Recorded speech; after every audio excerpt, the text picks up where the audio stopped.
Let's roll. Welcome, Steve. How are you? I'm great, Rob. It's glad to be here with you. Well, everybody, today is a special day. We have Steve Cholas in the building, in the Real building. Talk. I refused to do it remotely. I had to come in here and see this action. And I'm so excited. Actually, the first interaction I had with you was 7 months ago, I think, at the ERA conference, and you were a breakout session you had. It was disruption. Disruption. And now look at look at this. We're totally disrupting. We're disrupting the whole industry right now and trying what we do. And I know that from what I've researched about you, I've gone and people I've talked to, you were always a little bit of a disruptor in the marketplace and media. You've always been edgy, and you've brought you always bring a different perspective that people don't really look at all the time, and which is amazing.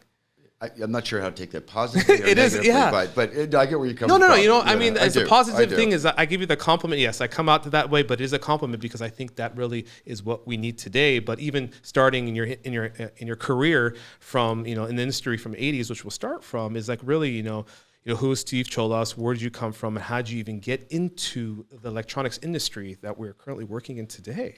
Well, I'm going to give you my best effort without mentioning names, because there's too many names out there of people that are probably going like, Cholas, don't bring up my name, whatever you do. So you have my word. I'm not going to bring up any of the media folks that I've learned from and were inspired by, or I offended, and the same on the industry side. But before I do that, we said you're prepping a little bit for this, and this is kind of like a combination or somewhere in between Joe Rogan, as I said to you, and Anthony Bourdain. So I applaud you for doing this. We need more of this, and I love the subject matters, and it's kind of no handcuffs, right? So it's open, free hand. I really appreciate that. Thank you. Coming from you, from someone who is an expert in the media industry, I really appreciate the compliment. Thank you. See, we're already making some of my cohorts out there nervous. Cholas as an expert. All right, so I think, what was your original question? My question was who is Steve Cholas, and how, how did I get here? How did you get here? How did you get on the Real Talk? How to get a Real Talk. So you want from the beginning, I was born, right? Okay, so I found my way into the industry in 1983. Okay, right. It began in '83. I really formally came into it in '84. I had a neighbor, won't mention his name, who I couldn't figure out what he did for a living, but he was living in Mission Viejo, right? And I was working for a structural mechanical roof structure company here in Orange County, right? And we were building all the commercial structures, and I couldn't figure out how this guy was having a good time all the time. And I asked him, so what do you do for a living? He says, I'm paid to have fun. I go, wow, well, I want that job, right? Yeah. And it ended up being that he had worked, he was working in high-tech media, selling space. I don't know what that means. High-tech media selling space, selling space. What does that mean, selling space, right? This is print days for all you that remember, right? So in any event, I got an interview with CMP Media back in the day. Took a couple days off from the job that I have. Kind of didn't tell them the truth where I was going, but I needed to go to New York for an interview. And I got interviewed by some of the executives at CMP Media. A lot of you probably don't know CMP Media. I'll explain in a minute, but because I think that's part of this industry, part of the DNA to our industry. I think a lot of it started with the early media days, right? Especially with CMP. But in any event, I got the job, and I was off and running, carrying a bag, and traveling salesman in Orange County. It was the mecca of distribution back in '84, '85, those early '80s. There's a lot of manufacturing here too. There's a lot of power companies. AST. AST was here. I think Power One was here. Power One was up in the valley. Valley, okay. In the valley, but you had a lot going on. This was kind of a hub. Some other areas, but in any event, I cut my teeth on space, and I was calling on Hamilton Avenue at the time, and I was told that you want my money, then you need to go learn our business, right? And so I spent like a week on the road with a Hamilton Avenue salesperson and learned the business. So from there, things went on. Oh, wow. It was awesome. So CMP, was it one of the first media space companies for the industry? It wasn't the first. You had, media, prior to CMP, electronic news, electronics magazine, things like that. CMP was founded by a couple, Jerry and Lilo Leeds, right? Both, they exiled from Germany, concentration camps and such, and came to the U.S., very highly educated, engineering. Okay. And saw in 1971 that there was a communication gap between buyers and sellers. Okay. And they fashioned a newspaper after Women's Wear Daily. and thus became the launch of electronic buyer's news in their living room. And that became the first, I think, weekly publication that had the mainstream connected distributors and component manufacturers to buyers. You didn't have that. You didn't have that before. Yeah, from all the print. Yeah, all Yeah. the print. And then the following year, they launched EE Times, which became authoritative. And then after that, it just started smoking hot go, right? It was the first media company, the brands, Computer Reseller News, CRN, Bar Business, Information Week, Computer System News, Network Computing. It was the first media company that went live on the web. I think it was in '94 through TechWeb. We launched TechWeb, and we became the first media company to become all of our brands fully on the net.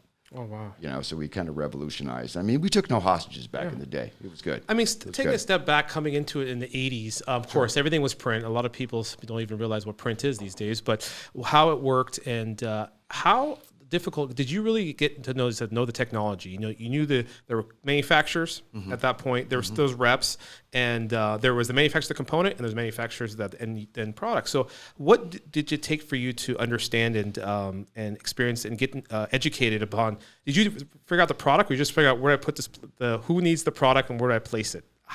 What happened there? Yeah, that's great question. Yeah. And probably going to offend some media representatives out there, but for me. That week I had to be on the road when Hamilton Abnett told me, "You want my business, go learn my business," right? And I didn't know what a capacitor was, the difference between a capacitor and a catfish at the time, right? Thought I was a pretty smart guy until I realized I wasn't so smart, but the job intrigued me, right? So it became pretty quick that distribution was fascinating to me. Calling on purchasing, supply chain. Back then, it was pretty much purchasing, buyers, and those kind of things. But engineering was involved in some of the higher technology. And so I was fascinated by it. Learning that semiconductors were coming into, high intensity at the time, right? So I want to learn semiconductor, right? I want to learn what that's all about. And that way I can immerse myself in the business, right? And I think you have to do that if you want to get good at something, right? You got to immerse yourself. So I couldn't help my advertisers if I didn't know what they were up against. Okay. And at those days in print, it was all about brand. You didn't have, the technical connection. Yeah, it was branding today. Yeah. It was branding. So I mean, it was an awesome learning curve. Yeah, it is, because as it is, you come as a salesperson. It doesn't matter. You're in sales. It's sometimes there's an easy. Some people are salespeople, don't even know what they're selling, but there's such high demand. They're like, okay, you hear it's for you. I want this, and they don't even know what the product does. I think the transition has been very hard for a lot of people right now, certainly in media. I know we're going to talk about media. Yeah, we'll get to but going into that, but it's interesting to understand, because no matter how you come from, and everybody starts from somewhere, and that's why your story is very fascinating. So you start from somewhere, how you got into media, from a friend, from a neighbor, coming in, and how you got in this industry that, for us, is the best hidden secret is electronics. And the foundation and landscape of what it was then and how it is to now, it's gotten light years. So rapid. I mean, to be part of the original DNA, and to see, all electronic gear and wear back from the 80s all the way, to now, right? If you're in media, you have a chance to really be at the beginning. Yeah. You see it ahead of time, right? And understanding the system, the structure, and the development, the engineering that happens. If you pay attention. Yeah. If you pay attention. So that's why it's very fascinating. So when you get big working in the early 80s, mid 80s, there was really no platforms, it was just publications, right? And there was probably a dozen of them, we would say? Yeah, you probably had, dominant brands through the 80s into the mid 90s until CMP. I hate to keep going back to CMP, but CMP was a pivotal point in this industry, I think, because it matched up to ecosystem, right? You had a company that was launching, at one time it had 52% share of all spend globally. Come on, that doesn't happen anymore. But, it was built on 3 tiers, right? Builders, sellers, and users, okay? And you had the builders, they look engineers and purchasing folks. They had the sellers, through the VAR channels and such, and then you had the enterprise, the companies that were using the equipment that was being built, right? So to have that viewpoint, that changed the market from a media company, because you had a lot of isolated publications or media platforms that, not web, but magazines, monthly or weekly, what have you. But they dealt specifically very vertically, broad. You didn't have the vertical strength that CMP was gearing at. They were ahead of their time, at the time. So for CMP moving forward for that is, so did they get bought out? Yeah. Well, we went public. I think it was like in '97. Okay. It was right before the tech boom, the dot-com boom. Yeah. Yeah. I think I joined the company. I think we were sales at the time I joined '84. It was probably about 50 million, and the company ended up being bought for close to $1 billion. Wow. But I didn't get any of that money. By the way, just so everybody knows. That's why I'm still working stiff. But I think having that media company presence in the industry and adapting to the different ecosystems as it built out, right? Was a big change in media, right? And you only had like back in the '80s, your original question, you probably had about 5 brands that mattered. Okay. That was it. Yeah. That was it. And ironically today you've got probably 50 brands that think they matter, right? So you have more choices, but that's a whole different conversation. Yeah, so back to the media aspect, because there's a lot involved with media back then. So how you reach your customers? You did the road shows, you could have gone, visiting customers, visiting your end customer, and also trade shows. I mean, trade shows I know were big still back then, were bigger, and you guys would probably have booths and trade booths, and that's really where you can network and schmooze and try to get in with a lot of your potential clients. I think that was initially the lead source for many people. The old bingo cards, right? The publications would have those, right? And your conferences, it was very trade show dependent. Days of Electro, WestCon, what have you. There's others, but they've gone by the wayside. Yeah. But media has gone. I don't think it's adapted as well as it should have.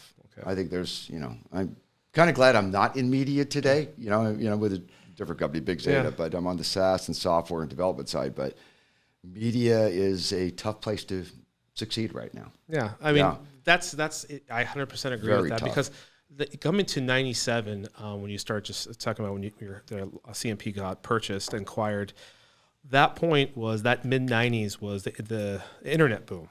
Everything started coming to the internet. The mail, everybody got mail. You got mail. The AOLs and everything started coming. Websites started coming to play, right? Yeah. And then and then the search engines and things started coming to that point. And how there was always a transition. So can you explain to me, because you went through this, how was that transition from selling print to seeing what's happening on the internet and companies coming up and having search engines to find? Well, how was it's freaking hard. Yeah. So truthfully, that's a big shift. That's probably the second, I think, inflection point, in media and high tech, was the web, how to adopt. Fortunately for me, I've been around smart people and good people, and it's always been about teams in my career, always. And for us to quickly, move to the web, all of our assets, at CMP at the time was a dangerous move, but yet it was a move that had to happen. So it was hard in terms of trying to understand computing and understand the network in terms of what that meant. There were no companies that had an infrastructure internally to adapt online, right? Just alone their presence online, let alone having to deal with media online. That was hard, and all the attention being driven to your customers and advertiser sites, was hard. I think in the first few years, I probably could have got more aggressive in terms of my knowledge. I took for granted a lot of things. That my brands at the time would be able to transcend that, right? Well, because you're having successes in other things. Like, why do I need to go there when I'm already successful here? Right? And at that time, I was no longer carrying a bag, if you will. I was in management. It's a problem in sales. You get good enough in sales, they move you into management. They move you up. Yeah. So I was lucky with that. So I think that forced me to start to pay attention after I think a year or so, and then I really got it. I got to learn. And I got to learn this quick, right? And it was easier for me to learn it than for my advertisers, customers, if you will, distributors and component manufacturers, to get it and adapt and to sell it to them. To like, this is where you need to be. You didn't have webmasters. You didn't have that technical stack awareness, right? It just wasn't there, right? And I think that's to some degree, and maybe. I'm going to send a few people off on this, but that's part of the problem today. Some multiple years later, right, you still have some of these companies that aren't adapting. They're resistant fast to enough. change. Totally, That really says back to the 90s, the dot-com boom, the 2000s. I mean, we're 20 years later from that point. Yes. And right. we're still facing some of the resistance to change because a lot of companies in general are become old school. They're not very digital advanced. And it does come from, at the end of the day, as we all know, it comes from leadership. If the leadership leads by example and says we want to do this, We're coming from an industry that was, CEOs, presidents were all engineers, right? Yeah. Engineers make the worst marketers. Smart guys, guys and gals, but they're not great marketing people, right? And remember when John Scully came over, took over Apple. I think he came from PepsiCo or something like that. It didn't work too well. It didn't work too well. The vision. It was a great idea wasn't at the there. time. Yeah, the great idea with the vision. I said to see the future and to understand and adapt with it. It's something. So even I could take that back. With my father was very into advertising. He spent a lot of money in the '90s. It was like Sourcebook, Source Today, whatever. Did he spend it with me? No, I think it was with Source, with Thomas Net and Sourcebook. And not Buyer's News. He did Buyer's News a little bit, but I think it was Source. That's really where we put a lot of money into it. He was always a marketer himself, and that's why he traveled to Asia. You saw there's no more marketing out there. I started marketing. And if you listen to his podcast, that's really how he started. Yeah. He started marketing. People in Asia start calling him saying, "We need components." He put an ad in a whatever Global Sources back then, whatever that was. But it was a publication before Global Sources. And they say, "Hey, I need this," and that's where he went. It's like people ask for it. Because the marketing does work. It's like you need to be where the people are at. You need to be what's going on. And that transition to .com area and where we are today, the present day is, if you're not where the people are at, how can you show, and what, everybody's afraid to be there or to show their face or their company or even spend the money to get to dabble in it. There is a fear. That's another great point on, when I first traveled to Asia in Europe, in media, it was in the 90s, right? Early 90s. And that was an awareness, an awakening for me, right? And then we had a chance, you mentioned Global Sources, we had a chance at CMP to create eMedia Asia. That's when we took EBN and eTimes over to China. Correct. Right? And that's where it was a partnership, and that's where we created that. That awakening, it was a whole different persona. First of all, we're dealing, it's not the same buyers and engineers you deal with here. Yeah, this is different than the manufacturing. That advantage, I think, to understand that, like if your father had that opportunity and yourself, because you got that travel, you've got to see how this works out differently because it's not the same. Yeah. It's not the same, and I think that. Well, the culture has changed. The marketing's different, culture has changed, and a lot of things is, of course, we live in one of the greatest nations in the world. A lot of stuff we had was given. A lot of stuff we took for granted, but we realized that other cultures, other parts of the world, a lot of people are hungry and they want to move forward fast with technology and landscape and building. So, in that respect, that's really what the marketing has generated. So now coming back to say like the 2000s, when you get into 2000s in your experience. Where did everything change when the .com area came and everything started moving slowly, as we know, to digital? Yeah. So the adaptation, I think, from media companies was hard. You had asked it earlier, and I think you asked about me, and it was hard. You had to learn. So that became I think a pivotal, an inflection point for a lot of media guys. They had to figure it out, and some of them didn't figure it out, right?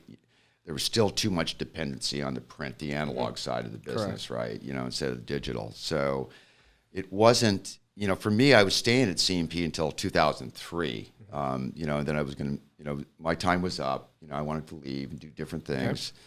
And went to Hearst Media, came to work for a buddy of mine there.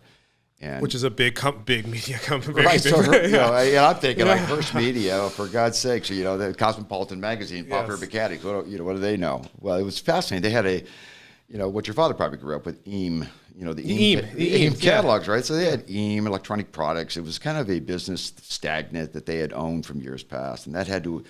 Our job was, when I came there, was we got to digitalize this company, right? Bring it to the forefront, because Hearst didn't. One thing Hearst never does, generally, is they hold on to things. They don't sell much, right? And they're a very, very, very well-driven company. But this high-tech division, so came there, and that was a chance to start over. Everything for me in media, right? So everything I learned in the errors that I made in the previous 19 years, with my buddy over here at Hearst, where are we going to go? It's all about the web. we don't see any media companies advancing progressively other than just trying to replicate what they had in print online. Correct. And we didn't have the luxury to do that, right? We could, but EAM wasn't digital, and electronic products, had to be. So we slowly evolved that. But then we had to look globally, right? Where are we going to take this? And we looked at China. We stumbled across, and I'm not going to give all the backdrop details. 21IC. Okay. 21IC was essentially what became the largest technology portal in mainland China. And Hearst had a relationship with IDG in Beijing. Okay. Right? So because IDG wanted to launch the consumer books over there, and IDG had owned some technical pubs, that weren't necessarily mainstream in China, but okay, so the deal was we'll set up and we'll buy 21IC so that, like in China, I mean, you got to give the government, they got to own part of your company. They got to be, they have to have a share. Yeah, if you want to be successful, you got to give the government a percent of the company. So we did, small percent, but we launched 21IC, which was the first, I think, technology form built by engineers from the bottom up. Oh, okay. Yeah, and it became, you're dealing with 13 to 18 million page views a month. Oh, wow. Yeah, that's like freakishly good, right? So we did that, and then we decided to pivot after that, keep that, and what's new for the web? How do you play with the web? I'm a print guy, but you learn, you try to figure it out. We found this company, called EE Web Aspen Labs. Yeah. It was in Idaho. 2 engineers started this up. Yeah. One had worked at Micron as an engineer. The other one worked at LT, Linear Tech, and they were buddies, went to school together. Anyhow, they said, if you don't work for a big company, or Rockwell or Boeing or Apple or what have you, the chances of you having access to design tools is pretty limited because they're expensive. Yeah. So they want to launch some free design tools. That's a great idea. Digital design tools. Digital design, digital design tools. I'm remiss not coming back to that. So it's all digital based. Yeah. So, they launched an EE Web website, which became essentially, this is arguable, I understand there'll be a few that are going to argue this, but EE Web was the first, I think, truly US-based engineering form-based media. Okay. And it was it worked very, very well. And then Aspen Labs was, part of the company that would build these design tools. Okay. Right? And so, hey, somebody brought it to my attention and, my partner, and said, hey, take a look at these guys. Did. Let's partner up. And the unique thing, I think, with Hearst at the time, we created JVs that were just 3, but, JVs that were 50-50. Okay. Small board, skin in the game, it's easy. And when we did that revolutionized, I think, us to move forward on a much aggressive path to take advantage of digital presence and what it could do. Because I think Aspen gave you the portal or the vision, like, wow, look where because this can take us and revolutionize our whole media platform itself. Yeah, and it did. Yeah. It did for a long time. When I stayed there. And what year was that? That was probably, probably in the 2005, 2006, in that range, 2007, right? In great run. And I'm going to get a little ahead of things here, but I think the other, we got so good at what we did, but the other media companies were doing decent. We had to differentiate ourselves, and I think that's to the root of your question, right? And from a digital standpoint, what do you find that's unique for you? Because you can't keep doing banners and pages. I mean, come on, or newsletters and what have you. So you find an angle.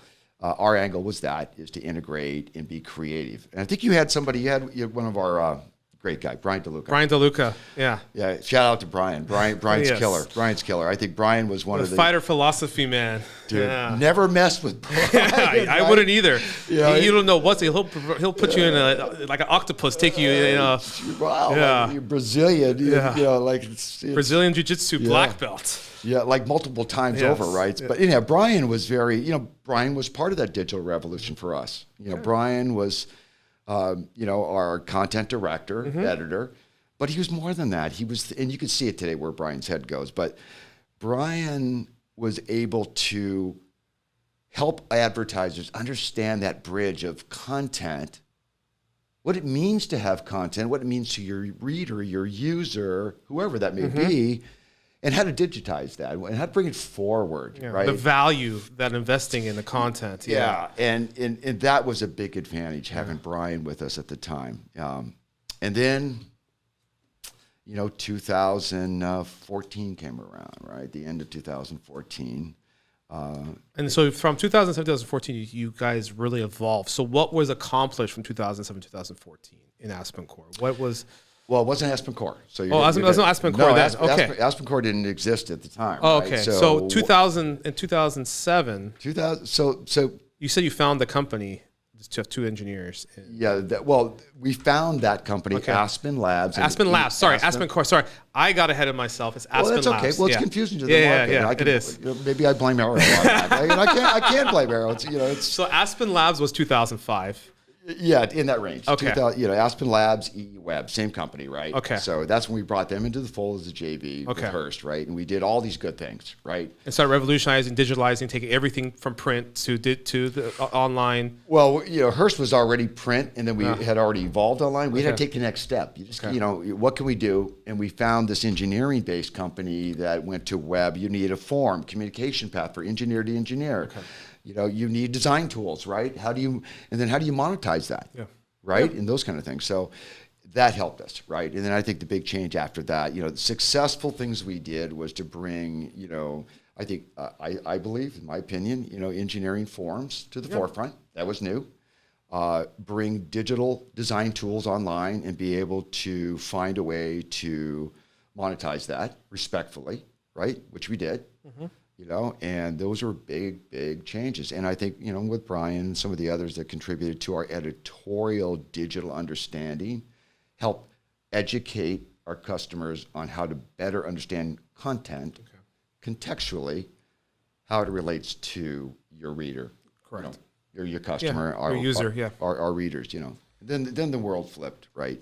When Arrow decided they wanted to be in the media business. And that's when they came to Hearst and... So that's from right before we get there, because we'll get in depth there. Sure. I just wanted to understand that experience because there was a lot of publications from Hearst, and then in that area, say 2010, you have because what I've realized, what I've seen is a lot of these companies are interrelated or they own each other and they have multiple different sites, right? Correct? Yeah, if you're referring to, one media company might have 10 brands. 10 brands, right? So one media company does have 10 brands. And at that point, I just want to get that perspective from you is how was that value as you guys on the back end reading the data analytics? Was it always better to have multiple sites with engineering or manufacturing or distribution and everything scattered to different sites because you have different viewers? Or what was the vision of that? Yeah, so that's interesting. So...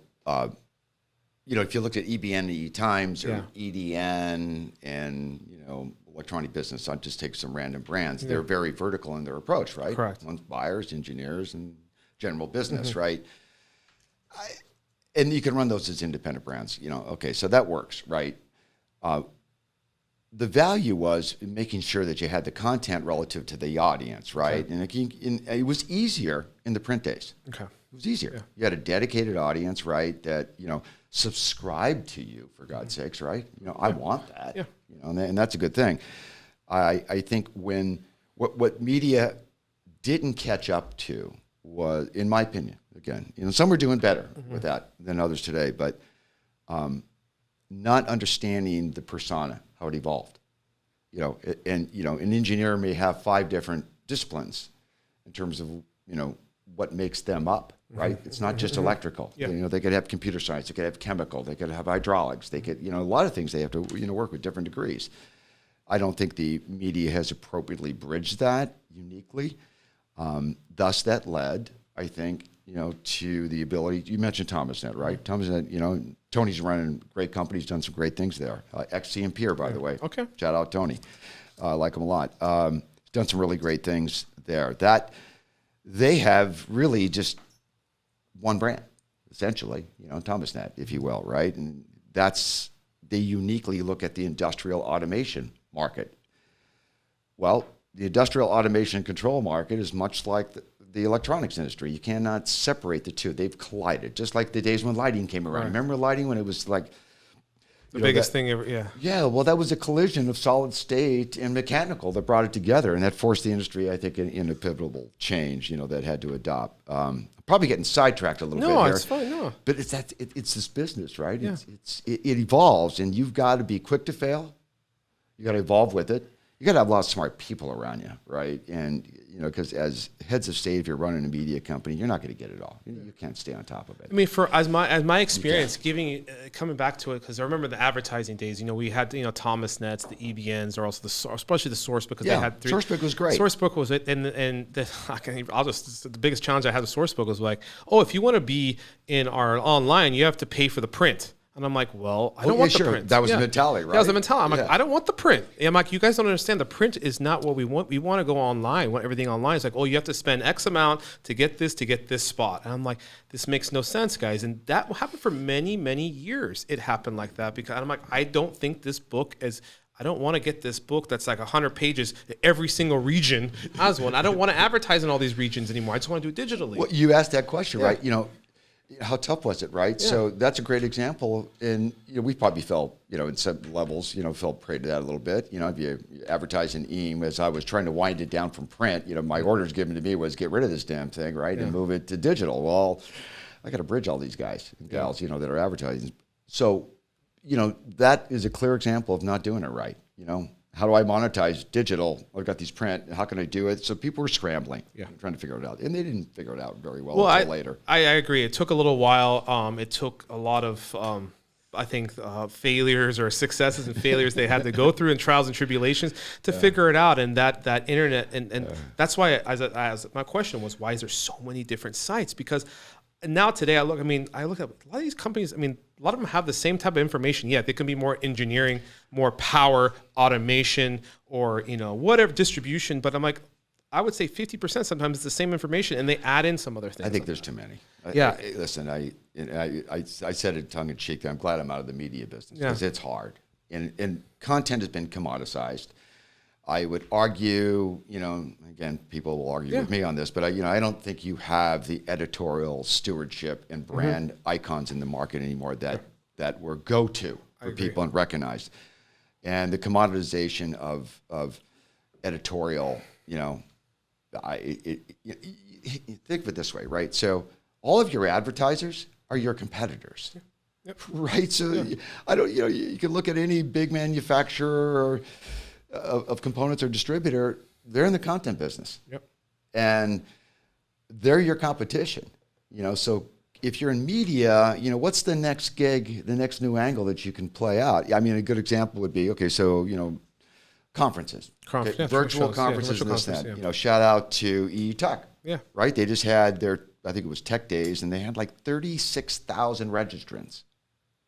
That's freaking crazy, right? That's really good. So maybe they hit a sweet spot in COVID and the timing, right? Well, and they had great speakers, but you've got to find the next angle, and that's where I struggle. I do. If you're okay, so let me spin it out this way. Okay. Right? I'm going to spin this up, right? So all those years in media, there's a lot of questions that you folks out there never asked me, whether I was selling ads directly, carried a bag, or whether I was advantage of it, I had my teams deployed. There's a lot of questions you never asked. Shocking to me. I wouldn't avoid them if you asked, but you didn't ask, so I'm not going to bring it forward. So what am I talking about? I'm talking about, and we fast forward now. So the value I had, or media companies, is our audience, right? Correct. Okay, so now we're in digital world. So let's just move to digital world. So how do I validate, authenticate, and verify that? That's hard. But the technology's there to do it, but the component manufacturers, the advertisers and distributors have not challenged media. Tell me, media company ABC, what's your monthly engagement and define engagement of your user base? And you're going to get a bunch of humana, and they don't measure it accurately. Well, they don't. Everybody's got Google Analytics. Big deal, right? I care less about page views, but it's engagement, right? And that's the key.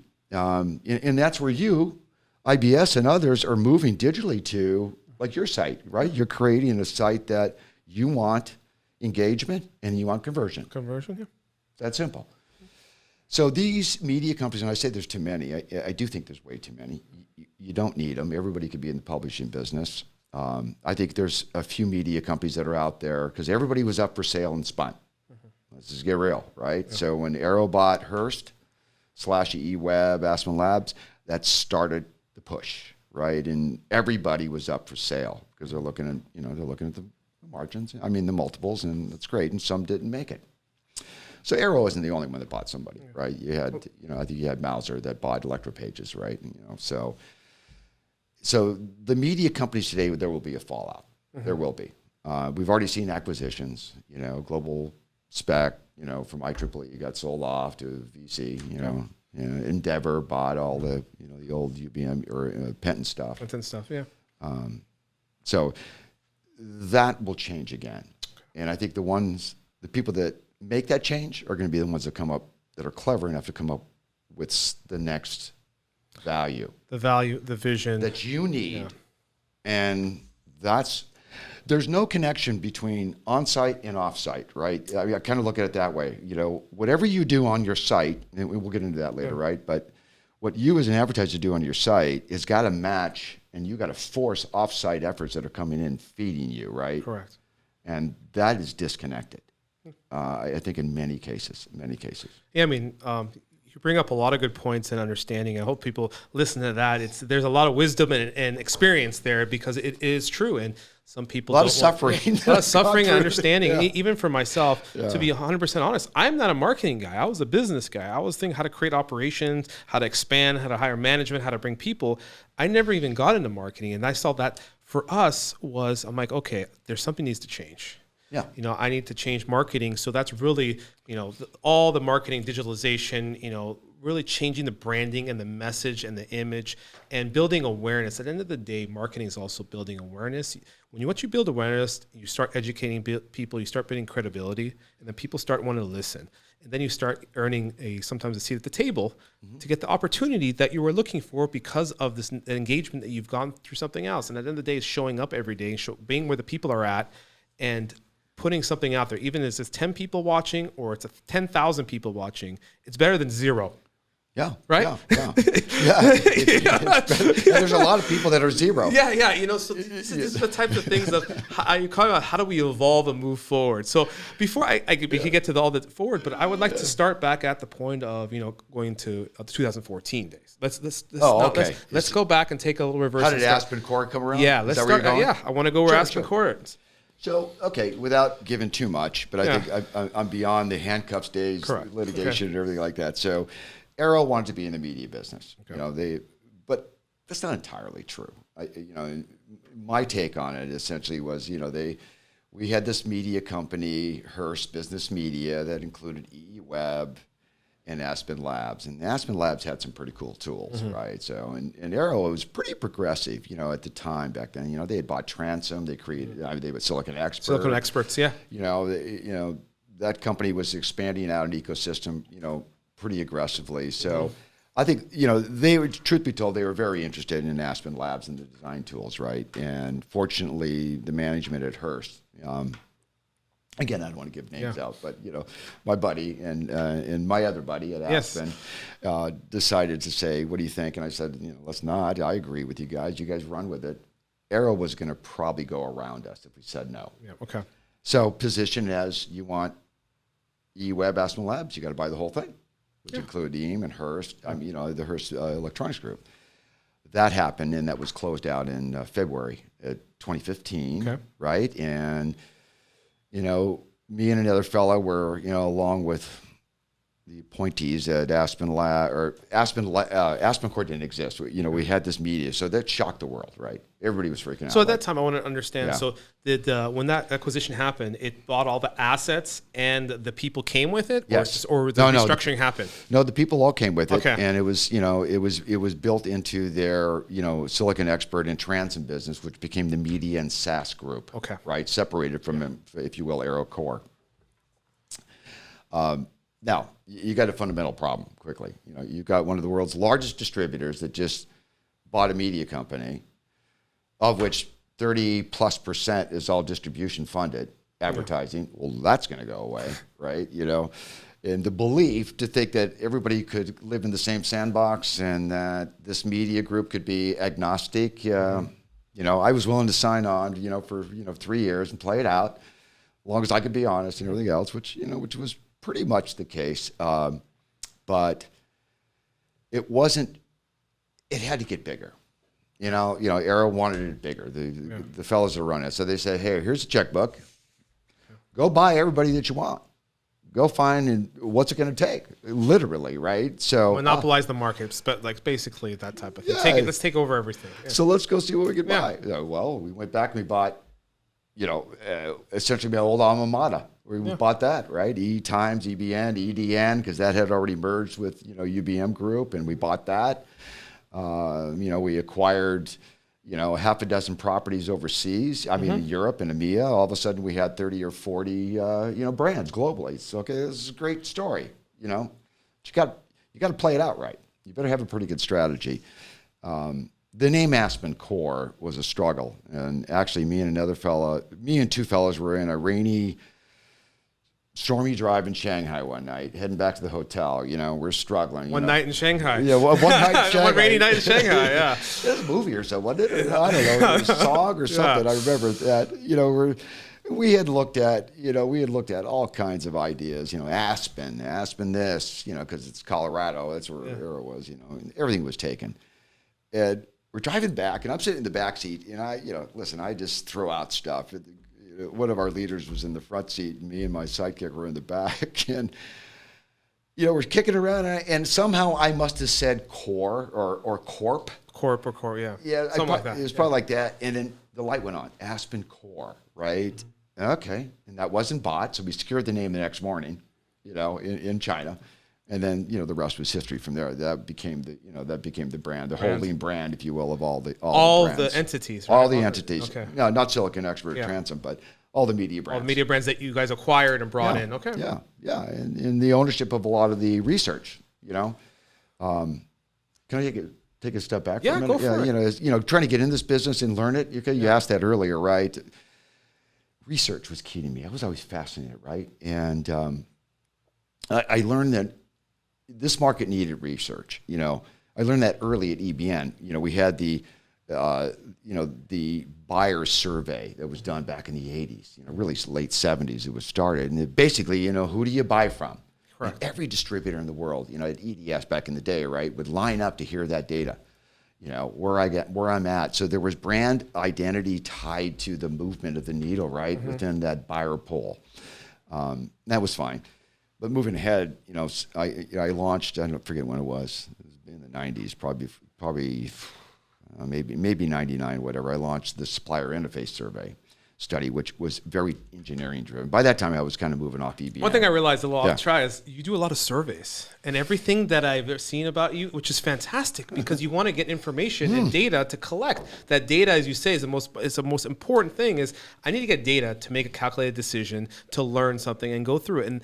And people don't really realize that. And even at the breakout session that we had at ERA, a conference, you came in with a survey. You came in with information. I remember, I'm like, this guy has a survey. I surveyed this and I went through this, and it's very powerful that I've realized. I've listened to some of I've nerded out. I listened to some of your other videos at different conferences, ECIA or something, and every time you come up and speak, you have data from a survey. And I'm like, okay, this is value. You have to, right? Yeah. Or you don't have to, but if you don't, it's silly. But that gets to engagement, right? You know, correct. If you've got a relationship, I used to do so many focus groups.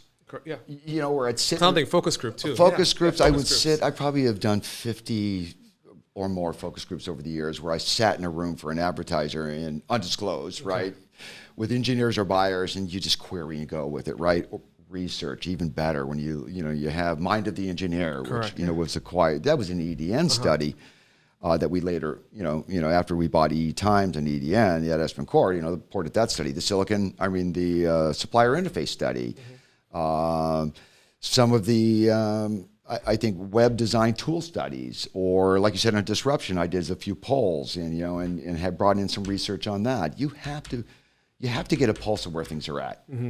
It's great if you can't sit back on your laurels and say, here's my opinion. Opinions are one thing, right? There are assumptions or what I think is going to happen, what people are thinking. But have some data points, right, that kind of validate where you're going. So that's a good point. And there's not enough of that done. I will say research, and then we'll move on. But you've got Mind of the Engineer that's still done. The newest one's out. I think it leaves a little bit whole. Or left. There's some holes in it. I know E-Tech's got their study coming out probably in a month.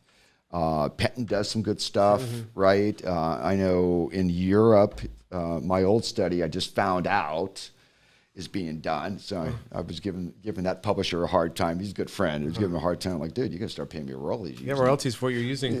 So if advertisers don't see this, or don't recognize that data that's there, that's important. They should be seeing it. And I don't think the media companies do a good job. I don't think it's just even external. I think it's also internal. I don't think companies survey their teams enough that they should be asking questions. So it's both. It's external, of course, because your audience, but internal of your internal team, survey, hey, what's going on? Ask some questions. Everything okay? What should we do? Do you think we're going? And this data, as you say, it helps you make a calculated decision that where you want to go, where you're going to invest in, and what you need to change to improve. Right. So these are a lot of the things that I think that the value that discussions that we've had and the things that I've seen is really, I can see where your mind's always at is research. It's just like you said, you brought that up, is researching. I just look at a note. Yeah. I always have to make notes, to make sure I know what the heck or where I'm going or what I may forget. But I'll put that aside for a minute. I'm a fanatic about whiteboards and notes. In my office. Just that visual stimulation. But research is key. Or data. Let's talk about data for a minute, right? Because I think you kind of touched on the value of media companies. I think that was in your pecking list there somewhere. Are they valuable? Yeah. They can be. I don't think all of them are. I think we'll get back to, if you harken back to what I said earlier about, validate, authenticate, and verify my user base as a media company. You're going to buy from me, you better dang well be able to verify that to your customer base. And I urge every component manufacturer, distributor out there, media guys are going to hate me on this, but you need to ask every one of your media, before you spend money, you ask hard questions on engagement. So you understand that your media select understands their audience, the persona, they have them engaged, how they're engaged, you cookie crumb that, right? Correct. And that's not asked enough. And I think a lot of times you have the media salespeople kind of live on the brand, right? My brand's really good, you need it, that's great, and you're dealing with, maybe some lower level media in the company, and they're getting better, you got a guy named Matt. Yeah. And Matt's killer. Yeah. He's going to ask hardball questions. Correct. And I think that shows the new, I know we're going to get perspective. The new, or the inflection point of the market with all the youth coming in, right? Or new thinkers. Yeah. There's probably a better way to say new thinkers. Yeah. Yeah. So, close that. I think we talk about research, but you can get a lot more research about the persona and the user base that's coming to you from the media company. Yeah. And then you're going to capture it on your own site. That's a whole different problem, right? Matching up your marketing stack to your tech stack, that's a big problem. That's not happening efficiently enough. I mean, I agree with all this data because I don't think enough. I mean, I admit it too. I mean, it's not like it's something else. We didn't do enough of it in the past 10 years.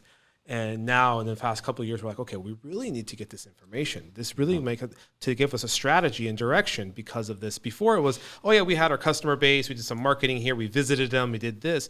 But at the end of the day, there's so much new turnover and new people coming in. And at the end of the day, it is branding. You have to do it. Turnover, you mean in your customer base or within your company, or both? What? Both. I mean, especially customers have much more employees. They're much more many more engineers, many more buyers, commodity guys, and management. At the end of the day, is you being psychologically in their mindset of knowing the brand, who it is, and when you try to approach them, say, "Hey, I remember your name for like IBS. I remember I saw something with you guys. Hey, yeah, I'll give you opportunity." So let me challenge you on something. Correct. I'm going to throw this out. You tell me what you think. So do you believe you own your own brand? Do you believe the IBS brand, do you own it? No. Okay. Who owns it? I think that it's in the world of the webs. I think the people own it. The customers own it. Thank you. Yeah. Right? I think if you ask that question with most companies, you're not going to get I support. I believe that too. You don't own your own brand. Your customer does. All you can do is is move and persuade and manipulate, if you will. It's a bad word, but you want to manipulate that brand into an appreciable adoption as a customer, so they love you, right? And they're going to use you.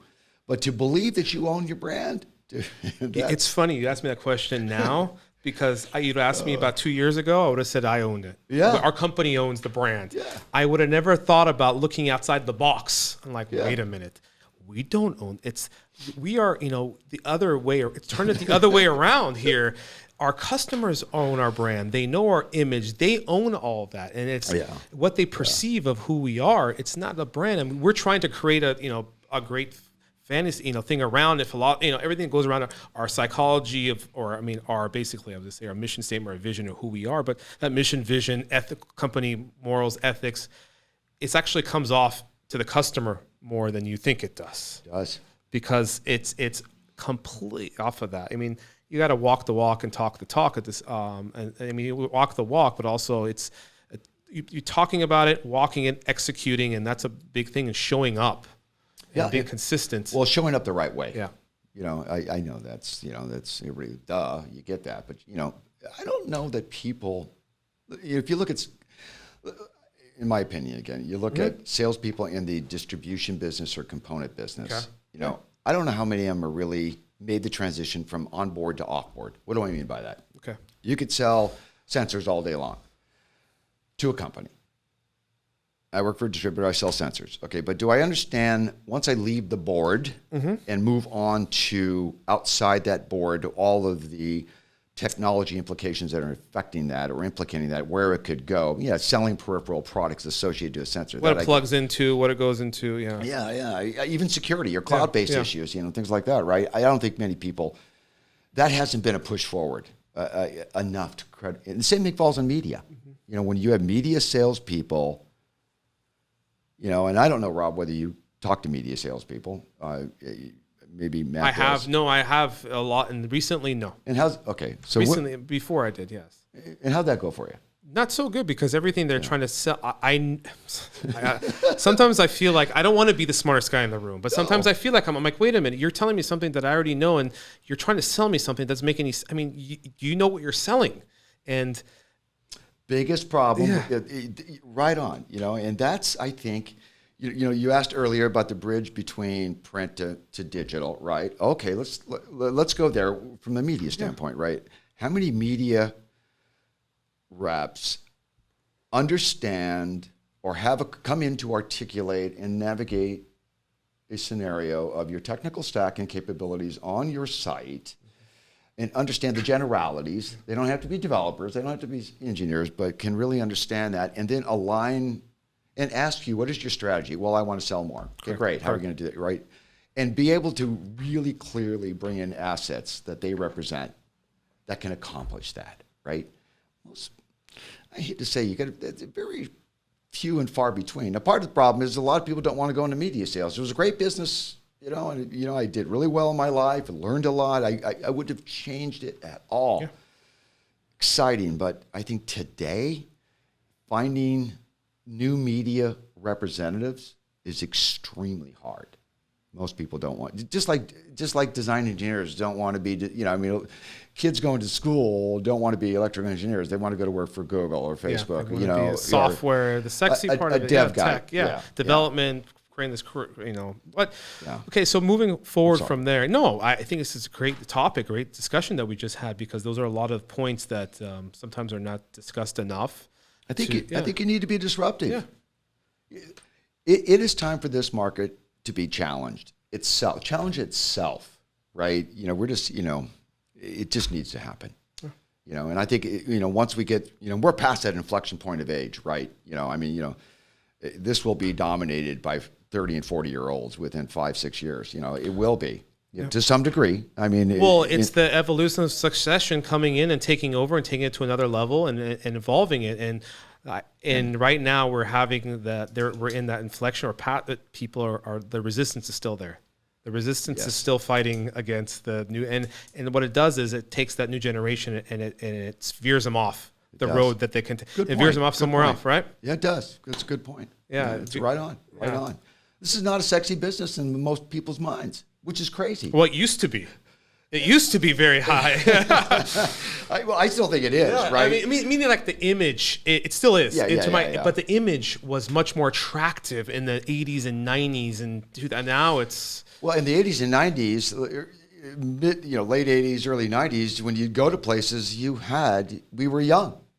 I mean, you weren't there at the time, but that new market, I mean, as things evolved, you go to a conference now, and you and I have talked about this, and you see an audience with a lot of gray hair. The demographic is completely, and that's got to change. Yeah. I agree. The demographic will change. We'll get to that thing for the demographic side. Let's now go to, we were with Aspen Core and Labs with Arrow. Oh, I'm sorry. Yeah. Yeah, I want to get back and really... You're good at this, man. You're moving. Go. This topic of where that really went, and I know that you were there for a few years, and really what that transitioned to. And the one thing I want to ask is how was that managed? Did Arrow Corporate have the final say or tell you the direction to do, or were you guys free to make a decision? Wow. Okay. This is like real talk, right? Yeah. Okay. So, full disclosure, my opinion. So let's talk about that. Okay. So 2015, I've already explained, they buy, okay, we go out and buy all these other great brands, right? It was AeroCore, it was structured to be separated. And it was for the most part. I'll qualify that most part in a second, but it was, right. Their management in terms of their sales or VPs or directors that were selling parts on the Aero side, were they calling and interfering?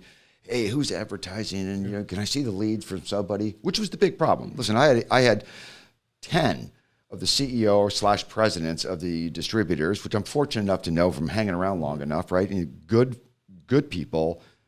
Hey, Cholas, I need assurances from you that if I spend money, and the money I'm spending, that Arrow will never see any information or analytics or data from my efforts. And I said, you have my word. And the day I hear different or know different would be the day I leave. Well, it would be the day I leave. Because this was new grounds, but it was dangerous in my mind. Dangerous in the sense that you really got to be clever to make it work. Really got to be clever. You're going to alienate an entire channel audience. They're not going to spend money with you. They're not going to give you. And you could try to package it any way you want, but at the very basic, the problem was for distribution was I'm not going to spend money to support Arrow. Yeah, I 100% agree. It's like, why would TTA come and give money to Arrow to advertise for them? I mean, and in general, because that's what it was. Yeah, right? Why would that? Let's make it to be simple. That's what I'm not going to give my money there because they're going to just take my data and use it against me. And that's what in my mindset. Well, sure. And I from a media standpoint, can I assure you that that's never going to happen? Yeah. I couldn't 100% today tell you that it didn't happen. It didn't happen knowingly by me, and I'm not saying that it did, but I get the mindset. So the channel leaves, right? So you buy all these brands and you build this kind of momentum, globally. The idea was really glorious, elegant, sexy. I get it. You're going to open, you do all these things, but quickly to run a media company, that's where you're getting at. To run a media company like you run a distributor, that's the interference that happened. I think you should really watch that movie, Social Dilemma. I think it really shows, even though it's a digital world, but really it's what we're discussing. I'm going to make a note of this. Yeah, it's on Netflix. Anybody else out there? I haven't watched it yet. Watch the Social Dilemma, because what we're discussing of data and how they manipulate and how they can use it against you and use the user is something that's this is how it discusses, and it turns the whole thing around as saying you are, instead of being when the platform is free and for the users, for ourselves, you become the product because that company is selling your data. You're the user. They're taking your data and selling it to their users, and that's why this valuation. You are the user. We are the product, and that company is buying our data and trying to push us to sway our persuasion of what we want to buy and what we like. Never should somebody else know your customer base better than you. Yeah. Or persona. Correct. The characteristic, the nuances, and that's unfortunately how a lot of companies run today. Yeah. I mean, let me qualify. The distributors and manufacturers, component guys, how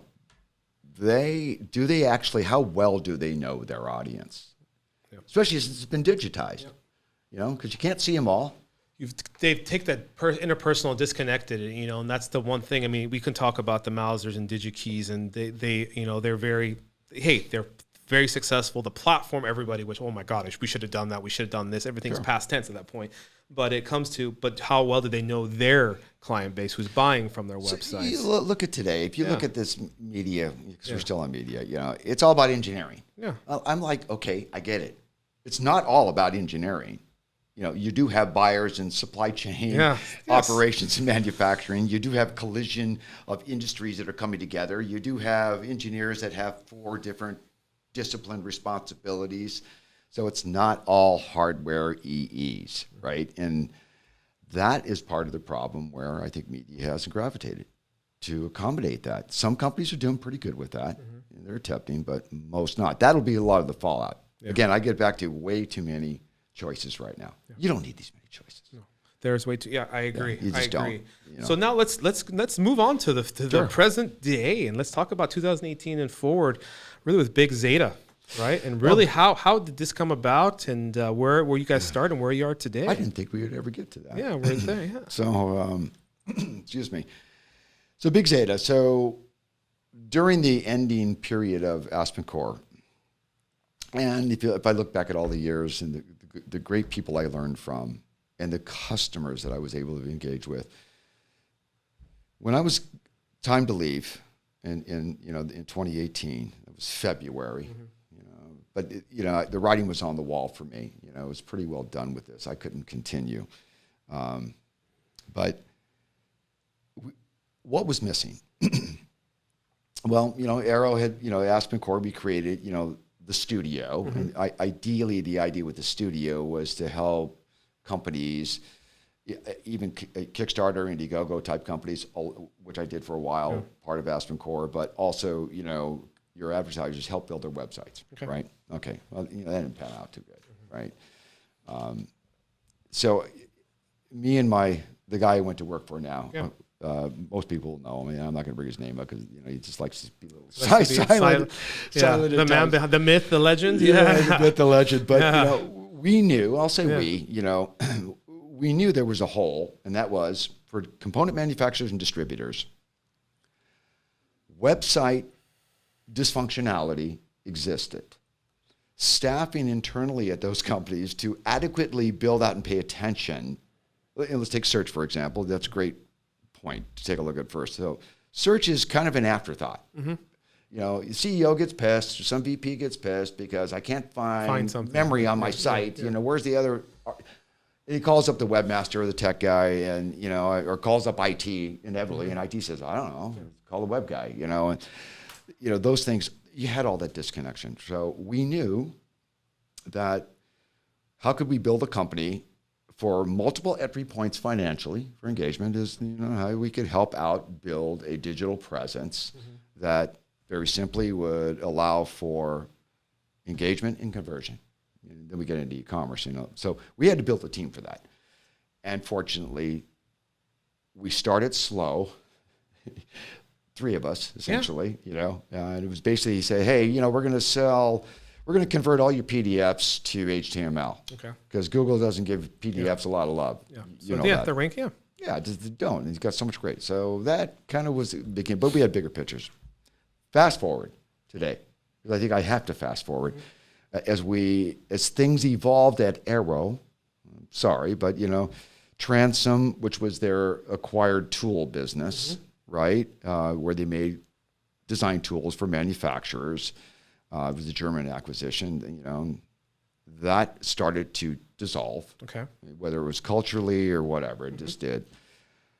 A slew of people over there that were very smart, young, smart. And I mean, both developer, software, hardware, AI, ML people that were freakishly good, right? Okay, so we knew that would ultimately we'd like to be in that business. And as those people left, they're kind of, filling our hole, right? Yeah. And that was important. And then we're not going to be in the data business, meaning Silicon Expert, IHS, or Z2 Data, which is, Omar's newest company that's out there, who originally founded Silicon Expert. Those 3 companies pretty much own the data business.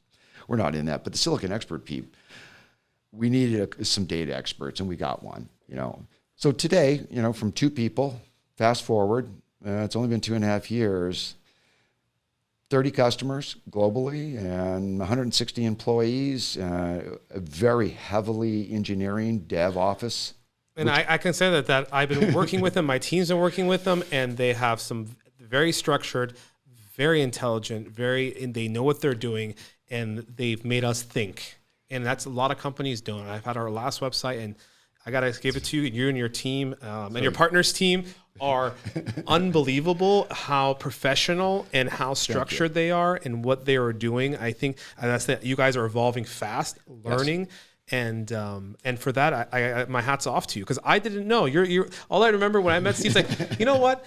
I want to do, I'm going to come meet you and do your website. And don't worry, I'll make it work for you. Whatever it takes, I'm going to build your website. But you know what? As the typical salesperson, I will make it work. Whatever, we'll fit in with your budget. I think you gave, budget, but I think you gave me a little rope to hang myself. Yeah. Challenged me, and I appreciate that. It worked out. Listen, I just wanted the opportunity to earn your business. And I try to tell anybody, whether I'm talking to a CEO, president, director, it doesn't really matter. I just want a chance to earn your business. And if I can do that, my team can do that, and that's good. I'll go back to this Big Zeta, because the assets that we do, full website development, yes, all the way through to back end. Yes. But you got to have a good UI UX team. Yeah. You got to have some really cool design that understand this business. And that was another thing, right? We want to launch a business where you don't need to tell us the difference between a catfish and a capacitor. I said that earlier. We got it. We've got those data experts. And if you take me out of the mix, what's fascinating, I think the average age of this 160 employees is probably in the late 30s, maybe nearing 40 if you remove me, but they all kind of grew up in this market, right? So they get it, and that's important. You got to say, I give it to his mindset still at that age. He's at the median age, his mindset's still there, doesn't look, but this man's got a lot of energy. Hey man, I learning a new business, but okay, to that point. Yeah. So Big Zeta, we knew that we were on a collision course, with media. With media itself, yeah. Yes, yeah. Right. I know I say I'm not in the media business, but we're an enabler. So all you media guys out there, I'll tell you right now, all of you media guys and gals, when you're selling media to your customer base, our job is to make that customer base be more responsible for engagement and conversion of what you're bringing to them. And that's why I say you advertisers need to spend more time challenging and make sure that the audience that you're spending money to be drawn to your site is the right audience. And if you build the right web environment, digital presence, you will get engagement. Yeah. Yeah. And that's very cool, is to be able to have all that. I 100% agree. And it's, you're right. You're going to go head on with a lot of companies, like what are these guys, what are you doing, what they're in, and having the know-how, having the experience, and getting all this talent pool that's been in the industry or has, as I said, bringing it in, organizing it, giving the platform what the future is, and understanding it too. I think a Big Zeta as well, you guys understand the user. That's the number one thing. You understand the user of. We do. And you know how they think, how they breathe, how they move, and and you anticipate what their next move, and that's the number one thing. You have to anticipate. Intent. You're good. You have paid attention. So I'll tell you that. But you're right. In each one of those disciplines on the tech stack, we talk about that. Everybody's got a tech stack, and it's functional. Hopefully, you try to get it there. Yeah. But you've got to have, if you have the right team of people that understand how engineers use design tools and why they use them. Okay, we got that. How people use data and why they're using it. We got that group of people. What's the current direction for a UI UX that capitalizes and optimizes what you need? We got those people, right? It makes it really easy for me, because you've got the right people. But that's been the godsend for us, I think, is having that. I think it is for the point of the industry is we're the biggest hidden secret. We're a massive industry, but with everybody knows each other. But at the end of the day, This is still a people business, though. Yeah. I want to preface this, and people forget that, but this is still a people business. I 100% agree, but I think the people business is being because, well, we're in a pandemic, so that's a little challenging. And which I want to get to is right now. Sure, I mean, with Big Zeta, you know what you guys have done and accomplished and all the things, but and from your discussion, your breakout session of disruption, now going into, we were there in February 28th, whatever, 26th, whatever, in February.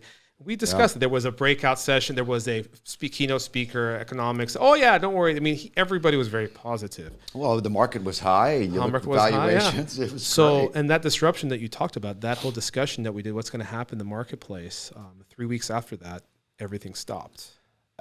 And we were like, everybody's like, what are we going to do? Go figure. So what's your question? Well, my question comes to for how Big Zeta has transformed through this age and how it's used your guys' core competencies to actually be more powerful through this last 6-7 months and be able to sell, okay, we know it, we got it, we see it, and we can get in front of a user because it's a people business. Right now, we can't see anybody. You can't. You can Zoom. So how is that transition for you guys? So I want to say this in the most correct way. Okay.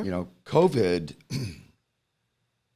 has been really good for us in terms of attention to what we can do, right? Okay, so everybody, this is obvious. Everybody's been forced to understand, no sales calls, no live this and that, so we've got to engage digitally.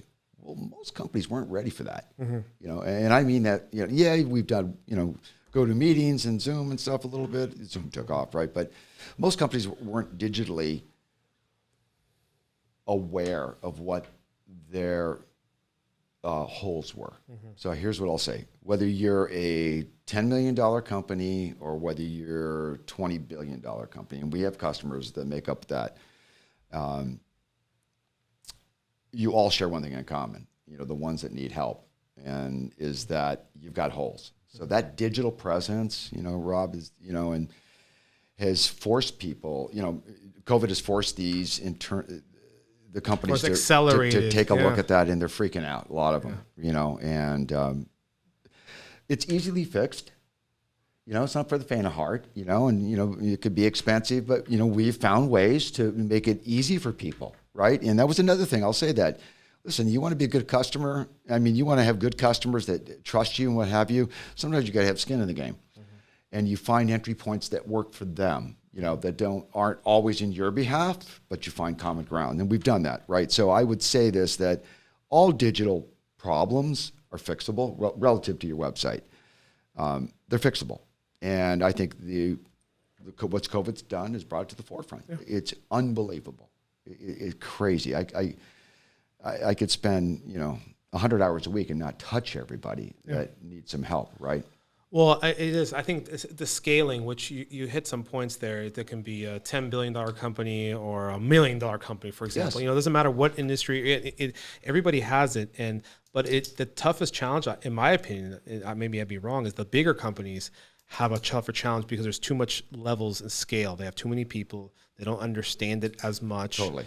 And for them to change the messaging, and of course, for me, as you know, I've created this as every salesperson is not a mirror, it should be a brand within that brand of the salesmanship. Those salespeople didn't have any identity. Now they're realizing, oh my God, I need to have an identity. Go ahead. Just real quick. So I always thought about, as a sales guy, when I was in sales, I'm always a sales guy, right? We always are. I was very concerned about my brand, my identity. And that's knowledge, right? Correct. You want to have why you do research, why you have a chance to know everybody. Correct. Right? I want my personal brand to never go away, wherever I end up. So everybody knows Steve. Everybody knows his personal brand. They know who he is, and because he's full of knowledge and he has experience, right? I have a mustache, so that makes it a lot easier for people. No, overall, but that's what I'm saying is I think that disconnect is, or it's not a disconnect. That whole, it showed all the as you analogy use, showed all the holes that people have in their sales teams in the reps. I mean, in electronic industry, from the reps to the actual sales team, the distributors to the manufacturing side, you can see all the holes were exposed. They were. Yeah, and more are coming, but yeah. And I mean, no one's going to admit to it, but a lot of people are running around behind the scenes like, oh my God, trying to talk to you. What do we do? What do we change? How do we pivot? How do we move forward? How do we embrace? I don't want to get in front of a camera. I don't want to show my face. I don't want to get on camera. And at the end of the day, it's like, you look the same walking into a meeting than you do on the camera. You're the same person. Yeah. Why are you afraid to show your face? Like, I'm embarrassed. I'm like, well, are you embarrassed to go in front of talk to each other in person? This is that psychological mindset of that is really mind-boggling for me, is that change of how we can really enhance it and use it to our advantage, because that's really where we're going. Well, in my opinion, we're only moving forward. And a lot of people in the first 3, 4, 5 months thought, oh, this is going to end. Yeah, we're going to go back to normal. There's going to be a new normal. We're going to evolve. We're going to pass this thing and everything's going to change. And nothing will be like it ever was before. So don't think you're going to wait, twiddling your thumbs, I agree. It's not going to be the same. Forget the mask thing, but it's not going to be the same, because what's been exposed is the ability and those holes that are now uncovered, and exposed, right? They're going to be fixed, and that changes the game. It changes the game. I mean, there's a lot of holes that we've seen everywhere, from the world, politics, countries. Everything has been exposed because people had to change the way they live and process for a short time. Hopefully, it'll be end soon, and then we'll get to a new normal. But over that is back to our industry. It really showed that hole. And now what I see is from with Big Zeta, what you guys are doing, and what other companies, you haven't seen what other companies are really doing. You haven't seen them really out in the forefront. Like right now we're discussing this openly, but you haven't seen anything going on. I am a researcher. What do you mean by that, though? You haven't seen any type of change of strategy of in our industry of people. I've seen some effort. I can see, hey, I nerd out. I watch everything. I want to get the data, just like collect, okay, what's everybody doing? And I can see some people try to make their change. I've talked to some of these C-level people and some of these other distributors, and they've told me too, hey, I put competitions that people brand themselves, put themselves in, or and what everybody's doing is, all they're doing is they're not building value or a message or human connection. They're just taking this piece of paper that came from the factory and just posting it again on the wall. What type of brand, what is this going to do for, everybody? And this is... what makes it worse is when you take, some of those that just think of that, and then you go to their website and there's like, what the hell? Right? The connection is not even, well, that even makes it worse. I got no offense to all the reps out there. There's some very successful. You guys are awesome, that rep, but a lot of you, the websites of some of these I've researched, I'm like, why aren't you an extension of the representatives of these manufacturers? Oh, you mean the manufacturers' reps, their websites. Their websites. Oh, no need in their mind, right? No need. Which is shocking to me. Shocking to me. It's funny. Okay, talk about data points. Yeah. Over 60% of the touch points that happen live, and now digitally, but live, if you will, in the U.S. with engineering are done by reps, not by distributor salespeople, FAEs. And FAEs, that whole FAE thing is changed.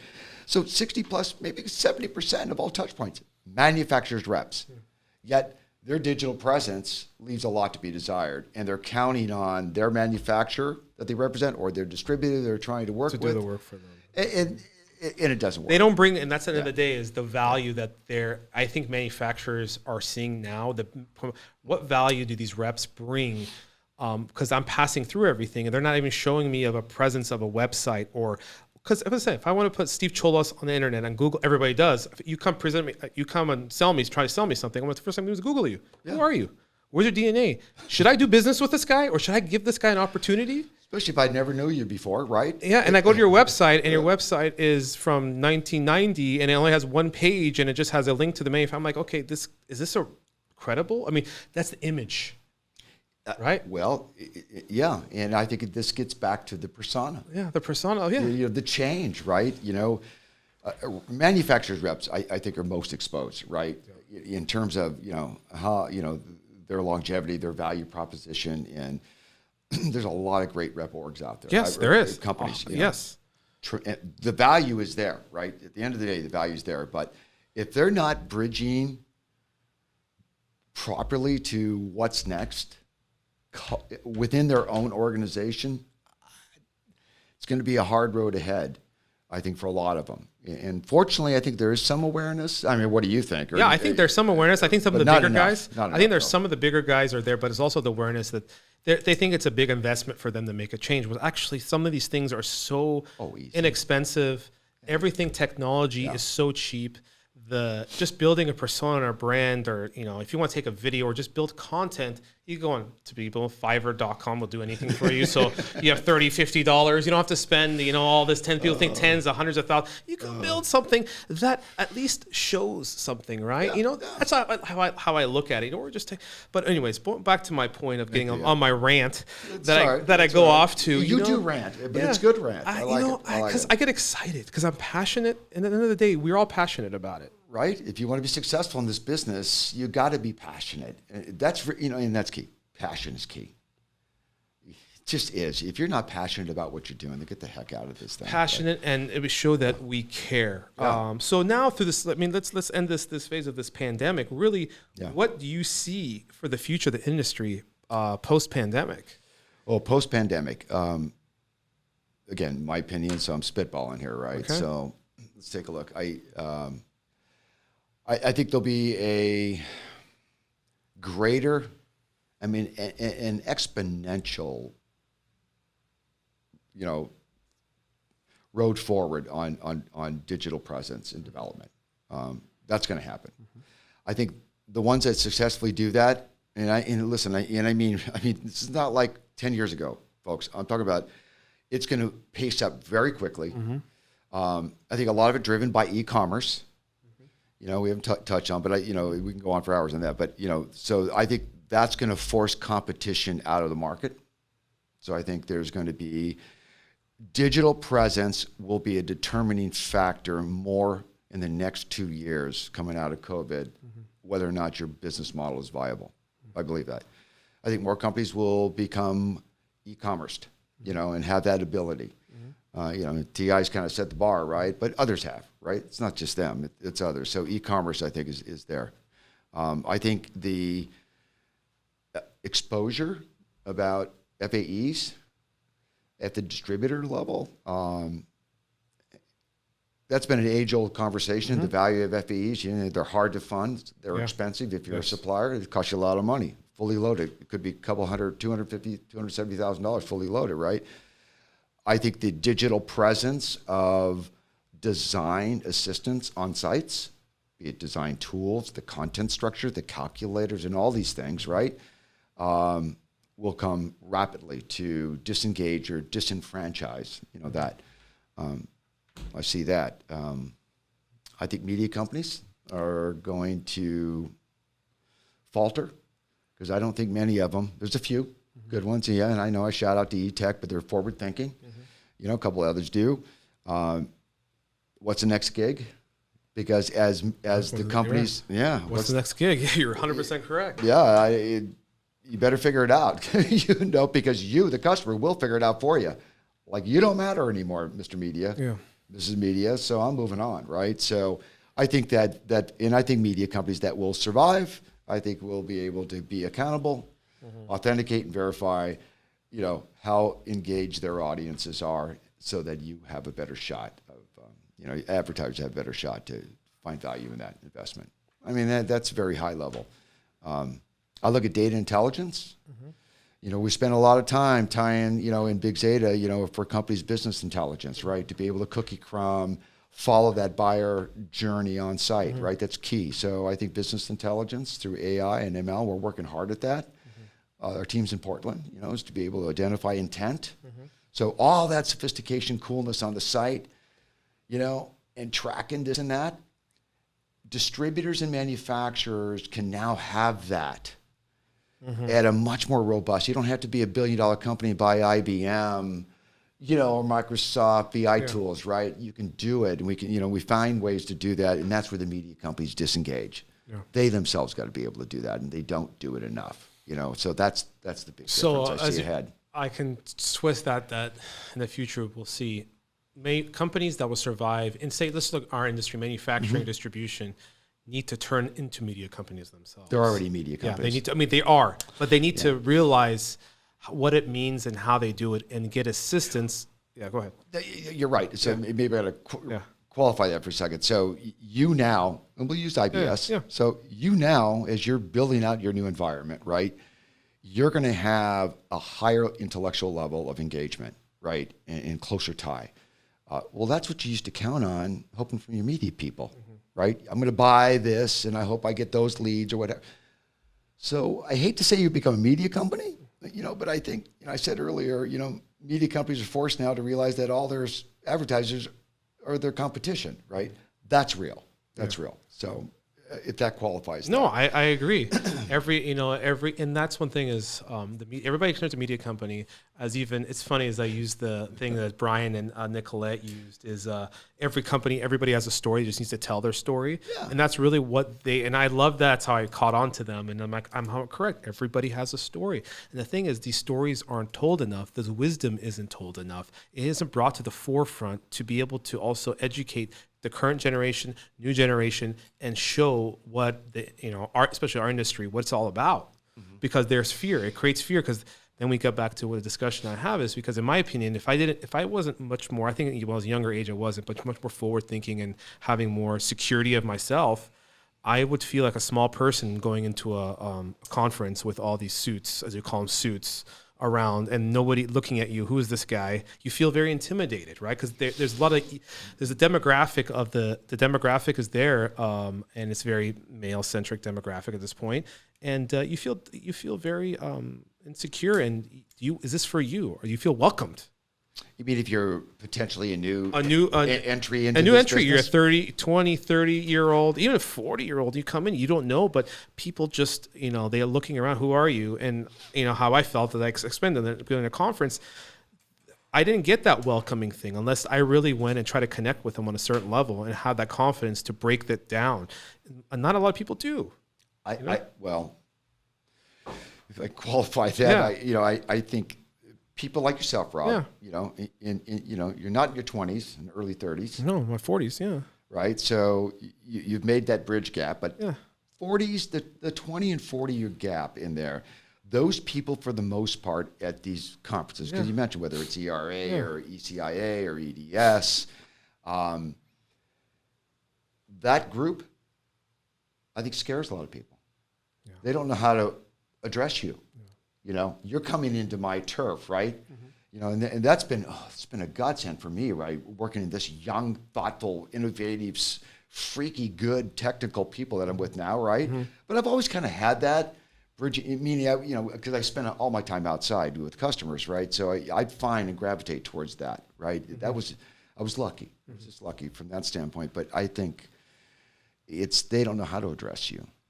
Or that, not you personally, but that group. I get that. That group. I get how to address it. There's a fear, and that's the fear of the change and what's ahead of us and what we're doing. So, that's really what for me is for me to build the awareness, why I started the Real Talk, why I am doing certain things, which, I'll talk to you right now. I am in the, what will be, everybody can hear what I'm doing. I'm in the process of coming up with Real Talk News. Oh, you are? Right. Okay. It's my brainchild that I'm coming up. Is that industry? Industry. Both. There'll be mostly industry focused plus some other stuff coming in that affects the industry. Okay. Yeah, and I'm thinking of creating a little thing because there's no other content or media in our industry that has any video behind it. And I've researched it. Some companies tried it 3-4 years ago. You go on YouTube, they try to put someone there and talk about it, and it was not that attractive. Go back to the old days when EDTN, Electronic Design Technology News, or ENEN, Engineering and Entertainment News. Oh, okay. I didn't. Oh, I didn't know about that. Yeah. When the web got launched. I'll say that's both CMP and Rob Roden at Marshall. Actually had a studio. Yeah. On the web, and wow, that is to those forward thinkers like that. And then it died out. Because the media companies didn't know how to manage it. And I think they weren't ready for it yet. There wasn't time. No. It wasn't time. There wasn't time. And Avnet did the same thing, right? You had that, but timing's right now. The timing is right on. And maybe I can have you as a guest co-host one of the episodes of Bringing Real Talk. Because, I love it. I'm not a media. I'm also a persona media personality. But at the end of the day I would love to hear be a platform, maybe 20, 30-minute thing, maybe bi-weekly or monthly, whatever. Do it. aggregate all the news that's coming into the industry with these, and take it and put it on one platform. Say, okay, this is what's happening.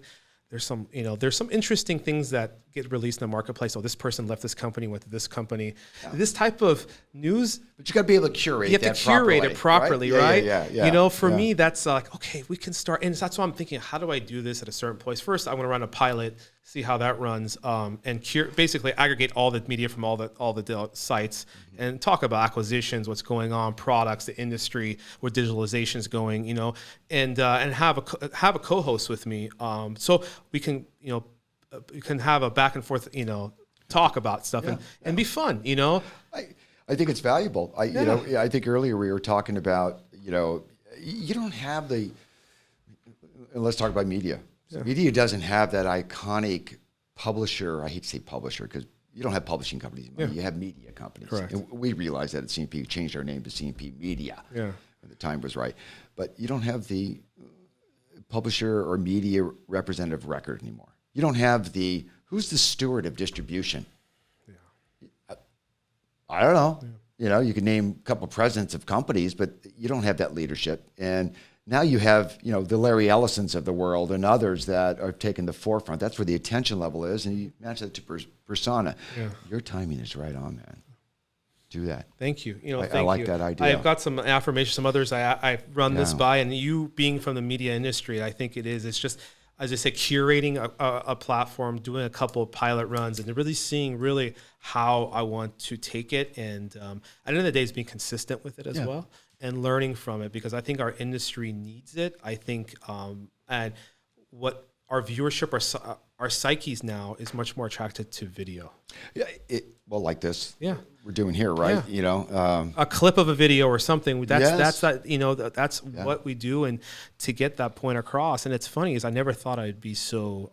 I listen to audiobooks. I'm an audiobook guy. I don't read so much. I listen to audiobooks. I listen to podcasts.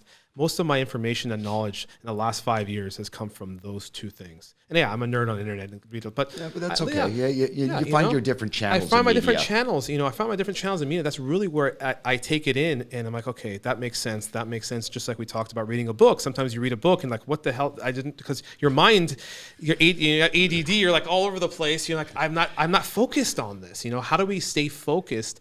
And we have to. Some people love just throw books, books back. I can just throw digital books back. That's what I do. I got to do more of that. I got to start doing that. At least you're not poking fun at my ADD. For those that know me real well, it's really hard for me to read.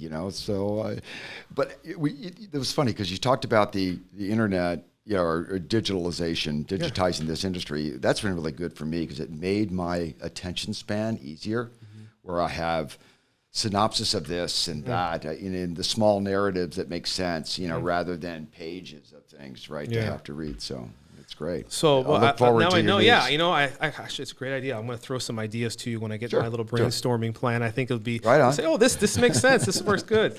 But as we close this thing up, what is your vision of future or message to the industry and to the future talent or future generation coming into this? A big one, right? Yeah. So I think let's quit. This industry has an incestuous way of always trying to complicate this industry, and it's not that complicated.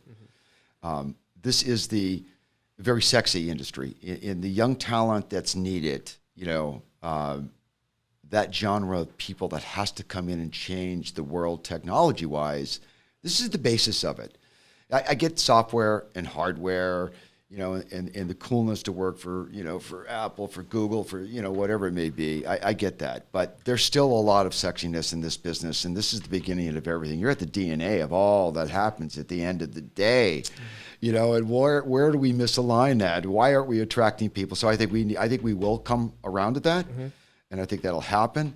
And I think it can't happen soon enough. It just has to be. So I hope that'll happen quicker, sooner before I leave this industry. I still got game, by the way. So if anyone wants to challenge me, I got game. I'll play it out. I think the market overall, I'm looking from a technology standpoint. I look at, I'll sum it up at the high level because I think we make things too complicated. Yeah. So I look at everything has to be powered. Correct. Okay, we all got that. Like I drove my son's car up here today, or last night, and he's got a power pad. It's the For the charging the phone? Yeah, for charging the phone. Yeah, and you know, why doesn't every car have that, right? Yeah, just throw your phone in there and it's going to charge wirelessly. It. Yeah, it was like awesome, right? My car doesn't have that, and it's a new car, but it doesn't have that. So I think the awareness publicly in the consumer of power, it's here. It's going to push things, right? I think connectivity, you know, we're over the fact, forget the IoT and IIoT. I'm so tired of hearing all that. Everything gets connected. Get that, right? But I think the key is the data that flows through all that and the access to data. That's the future, is the access to the data. And that's where I'm excited about the technologies that we have to adapt for you and for others that need that. It's access to data and what to do with it. So I got a lot to learn on on AI and ML, but it's here, and that's exciting. Simplify this industry. That's where I think it's at and where it's going, and quit complicating things and sex it up a little bit, because this is a happening industry and a lot of fun to be in. I could not agree more. And don't be, as I said, for everybody's, don't be afraid of change and fear. Disruption is there. Possible, yeah. So thank you, Steve. Thank you so much. Welcome. This has been awesome. You know, I've enjoyed it. I think we've gone for about an hour and 40 minutes. That may be a record for you? I think 45 was. 45. I can squeeze out another. No, I think we've exhausted that. No, we've done it. No, I appreciate it. Thank you. And for everybody watching, thanks for listening. And I always leave this with: be smart, be thoughtful, be generous. We'll see you on the next Real Talk episode. Thank you, Steve, again. More than welcome. All right. Be happy to come back sometime. Take care. And we're out.